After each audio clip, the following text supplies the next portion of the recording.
Selamat siang anak-anak, terima kasih ya sudah join pembelajaran hari ini. Meskipun Ibu hari ini tidak bisa hadir secara langsung di dalam Zoom bersama dengan kalian, eh, di kelas kalian akan didampingi oleh guru pengajar yang lain, begitu ya. Jadi pada hari ini meskipun kita tidak bersama, tapi Ibu menggunakan video untuk menjelaskan ya, daripada kalian harus menulis tugas dan lain sebagainya. Nanti kalian lelah ya dengan banyak tugas ya. Oke, Ibu akan melanjutkan pembelajaran minggu lalu ya mengenai jenis-jenis sumber daya alam. Nah, kemarin kita sudah kalian sudah menuliskan ya tentang contoh dari sumber daya alam tersebut. Nah, hari ini Ibu akan menjelaskan ulang tentang itu supaya kita sama-sama paham ya. Nah, anak-anak, sumber daya alam ini terbagi menjadi beberapa jenis, begitu ya. Digolongkan menjadi apa saja, yaitu berdasarkan proses terbentuknya, lalu berdasarkan letaknya, berdasarkan jumlahnya, berdasarkan kemungkinan pemulihannya, dan yang terakhir juga berdasarkan undang-undang. Jika berdasarkan proses pemulihannya, sumber daya alam ini dibagi menjadi dua ya anak-anak ya. Ada abiotik dan biotik. Nah, seperti yang kita pernah pelajari bahwa abiotik itu merupakan atau lebih mengacu pada komponen-komponen makhluk yang tidak hidup atau komponen-komponen benda mati begitu. Nah, jenisnya apa aja sumber daya alam benda mati ini atau yang tidak hidup? Nah, ada banyak sekali. Ada batuan, ada pasir, lalu juga ada misalnya sinar matahari, laut, air laut ya kan, ada air juga, apalagi ya. Ada banyak sekali sepertinya ya. Nah, ini adalah sumber daya alam abiotik ya. Kalau sumber daya alam biotik, nah biotik ini lebih mengacu pada makhluk hidup atau komponen-komponen yang hidup. Nah, komponen yang hidup itu seperti apa aja? Contohnya seperti tumbuhan, lalu juga hewan, ya kan? Semua jenis tumbuhan itu digolongkan sebagai sumber daya alam biotik. Nah, semua jenis um, hewan, nah itu juga digolongkan sebagai sumber daya alam biotik. Nah, kalau berdasarkan letaknya, ini dibagi menjadi tiga ya anak-anak ya. Ada sumber daya alam di atas permukaan bumi, sumber daya alam di permukaan bumi, dan sumber daya alam di bawah permukaan bumi. Nah, bedanya apa? Kalau di atas permukaan bumi, berarti contohnya seperti angin, udara, ya kan? Sinar matahari, dan lain sebagainya. Ya, masih banyak lagi. Nah, lalu juga ada sumber daya alam di permukaan bumi. Kalau di permukaan bumi berarti ada apa saja? Ada mungkin pasir, ada mungkin batuan, ya kan? Batu kerikil misalnya, lalu juga ada tumbuh-tumbuhan, ada hewan. Nah, itu adalah sumber daya alam yang berada di permukaan bumi. Lalu yang ada di bawah permukaan bumi ada apa saja? Ada banyak sekali anak-anak ya. Ada berbagai macam mineral ya. Biasanya berupa barang tambang. Contohnya seperti emas, perak, lalu juga gas alam, lalu juga ada eh, batu bara dan lain sebagainya anak-anak. Bahkan panas bumi, ya kan, panas bumi atau kita biasa dengar dengan geothermal energy ya. Nah, itu juga adanya di bawah permukaan bumi. Itu. Lalu berdasarkan jumlahnya dibagi menjadi dua, sumber daya alam yang tidak terbatas dan sumber daya alam yang terbatas. Nah, anak-anak coba bayangkan, kalau tidak terbatas berarti ini sumber daya alamnya banyak banget jumlahnya ya. Bahkan mungkin tidak bisa kita hitung satu persatu gitu. Nah, sumber daya alam yang tidak terbatas ini ya, semakin banyak otomatis akan bisa menjadi sebuah bencana, bukan? Nah, ini ya. jika sumber daya alam ini tidak terbatas, bahkan mungkin di satu tempat itu kelebihan sangat banyak sekali, nah itu bisa menjadi sebuah bencana. Berdasarkan kemungkinan pemulihannya dapat dibagi menjadi 3, yaitu sumber daya alam bersifat kekal, sumber daya alam yang dapat diperbarui, dan sumber daya alam yang tidak dapat diperbarui. Bedanya apa? Nah, kita mulai dari sumber daya alam yang tidak dapat diperbarui terlebih dahulu ya. Jadi, untuk yang tidak dapat diperbarui berarti jumlahnya terbatas anak-anak, tidak banyak. Karena suatu saat itu pasti akan habis gitu ya.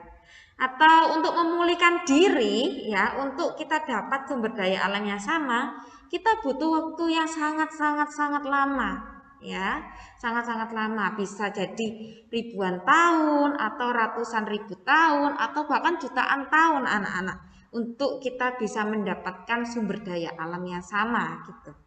Contohnya apa? Misalnya minyak bumi, batu bara ya kan, dan lain sebagainya, ada banyak sekali ya.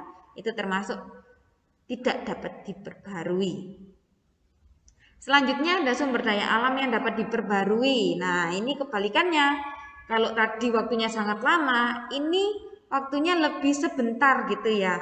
Waktunya lebih singkat. Nah, dia bisa memperbarui diri lebih singkat. Gitu. Contohnya apa? Misalnya, contohnya adalah tanaman pertanian, tanaman perkebunan, atau budidaya ikan, lalu peternakan, ya kan? Nah, ini adalah contoh-contoh sumber daya alam yang dapat diperbarui. Karena kita bisa mengembangbiakkan ketika misalnya sumber daya alam tersebut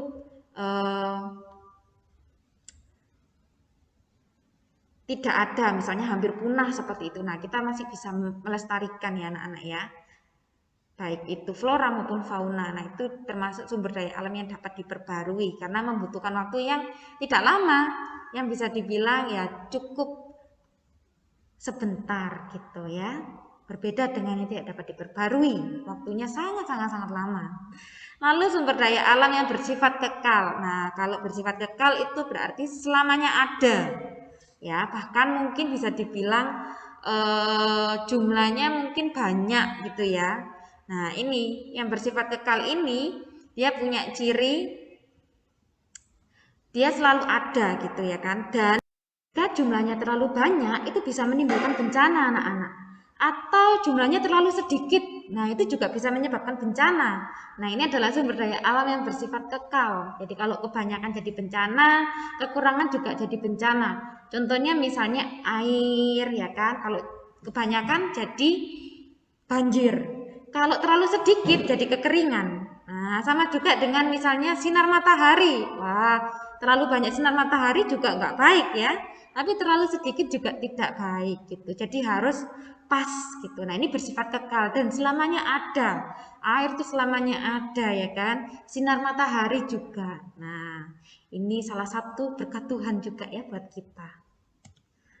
Nah, lalu yang terakhir ya anak-anak ya, ada jenis-jenis sumber daya alam berdasarkan undang-undang. Nah, berdasarkan undang-undang ini digolongkan menjadi 3. Ada golongan A, golongan B, dan golongan C.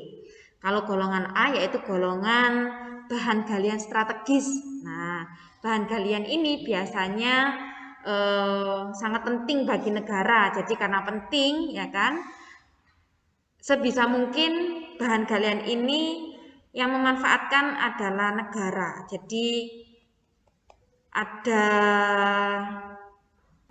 peran pemerintah untuk mempertahankan ya bahan galian tersebut karena berkaitan dengan apa?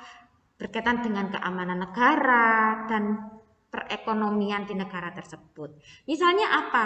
Minyak bumi, uranium, plutonium, antrasit, aspal ya. Nah, ini merupakan bahan galian yang dilindungi sekali ya, dijaga sekali oleh negara, intinya seperti itu. Karena ini dimanfaatkan untuk kepentingan pertahanan negara, keamanan negara begitu. Lalu yang kedua ada golongan B. Kalau golongan B disebut dengan bahan galian vital. Nah, kalau ini bahan galian ini dikategorikan penting. Nah, penting untuk apa? Untuk memenuhi hajat hidup orang banyak. Contohnya apa? Contohnya emas, perak, seng, permata, asbes, tembaga, dan lain sebagainya. Golongan B ini kita punya bahan golongan B itu sebagai seperti tambahan aja gitu. Jadi ini tuh nggak seberapa penting-penting banget buat manusia. Kita nggak punya pun nggak masalah gitu ya kan. Tapi kalau bahan golongan A ini sangat dilindungi karena untuk ketahanan negara. Nah kalau B ini kita punya itu juga jauh lebih baik, nggak punya juga nggak apa-apa. Tapi biasanya bahan galian B ini untuk menunjukkan derajat hidup seseorang gitu ya. Jadi menunjukkan kelas seseorang itu juga bisa dari bahan galian vital gitu atau golongan B. Yang selanjutnya golongan C. Nah, kalau yang C ini dikategorikan bahan galian yang tidak termasuk ke dalam bahan golongan A maupun yang B. Contohnya apa? Contohnya misalnya bahan-bahan industri yaitu batuan, pasir, batu kapur ya. Atau ibu bisa sebutkan dengan yang harganya relatif lebih murah anak-anak dibandingkan dengan bahan golongan B gitu. Dan pastinya bahan golongan C ini dibutuhkan juga oleh semua orang ya. Gitu. Jadi ada bahan golongan A, B, dan C itu berdasarkan undang-undang. Oke, cukup sekian dulu ya anak-anak ya pertemuan dari kita hari ini. Ibu mengingatkan untuk kalian mengerjakan tugas minggu lalu ya kan, tetap mengupload berkaitan dengan memberikan contoh ya. Memberikan contoh jenis-jenis sumber daya alam tersebut yang sudah ibu berikan tadi. Jangan lupa itu dikirim ke LMS kalian. Oke, terima kasih untuk waktunya hari ini. Jika ada yang ditanyakan, nanti kalian bisa chat ke ibu ya. Boleh lewat WA, boleh lewat LINE. Terima kasih semuanya. Tuhan berkati.